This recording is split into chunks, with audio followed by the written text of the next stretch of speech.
Macca's Guides. Hey everyone, Macca here, continuing on with Thief. This is chapter 5, all the collectible items. There are 6 in this chapter, which is called The Forsaken. It is a very horror-inspired chapter, and actually my favorite chapter up to this point of the game. Although it's not much of a stealth chapter, this game would actually be a pretty good horror game in my opinion. Anyways, right near the beginning of the chapter, before the asylum area, to the left of the front door, after you hop over a fence, you'll find a plaque. You will need the wrench. I hope you have the wrench, the wire cutters, and the knife by this point. Once you gain access into the asylum, you're going to want to go to the men's ward, which is on the right-hand side of the building. Now, once you're inside, there's this painting on the wall. You can't actually get that painting until you go into the room right next to it. You will need to pick the lock to get inside, and once you get inside, there is a little peephole. You're going to look through the peephole, and that's going to trigger that collectible in order for you to be able to pick it up. Now, this doesn't actually count as getting the collectible. You will still have to walk over to it and cut it out of the frame in order to snag it and take it back to your home base. So once you look through the peephole, you can actually go up to it and press X, cut it out. You can't do this unless you look through that little hole, so keep that in mind. Now, a little bit further on, moving on to collectible number 3, you're going to make your way into the left-hand side of the asylum, the women's ward. Now, once you go into this rotating door, don't worry, you can go back if you need to. As soon as we get into this rotating door into the women's ward, like I said, we're going to look into the left-hand side. There's an open elevator shaft. Equip your rope arrow and shoot that rope arrow into the available slot right there at the top of the shaft. Jump onto the rope, hold B to slide down, and once we're at the bottom, there's a little crack which we're able to sneak under.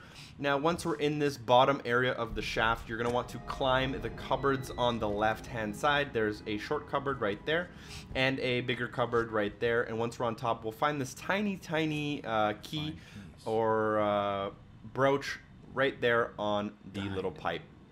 Further on, this is after a cutscene. You cannot miss this hallway, so just keep in mind you can see that guy at the end of the hallway.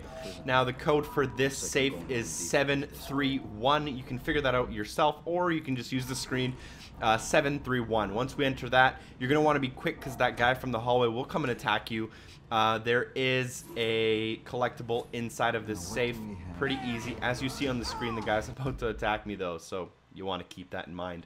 Now, once we make our way into the final area downstairs in the asylum, you're going to want to come to this area, make your way kind of through here. This is the way you have to go. So once we get into this balcony area, you can see there's a cage in front of me off to the distance, and inside that cage you can find collectible 5. Number 6 is also in this area. You can do them in either order, but I like this order because it makes more sense. Take out your rope arrow and attach a rope to that one hanging beam, and now jump onto the rope, swing from rope to rope. Now jump onto the ledge in front of you and walk up to the little bird cage, and you will find your 5th collectible.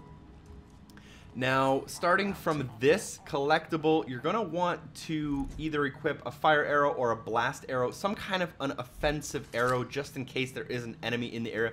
There are quite a few roaming around, and that's really your only way of defending yourself. You're going to want to go back onto the arrow, the rope you used to get onto this area. Go to the very bottom of the area as you see me doing here. And off to the right-hand side, if you were to come in from that balcony that we used to enter the area, there's a small staircase that we can go downstairs and turn to the left.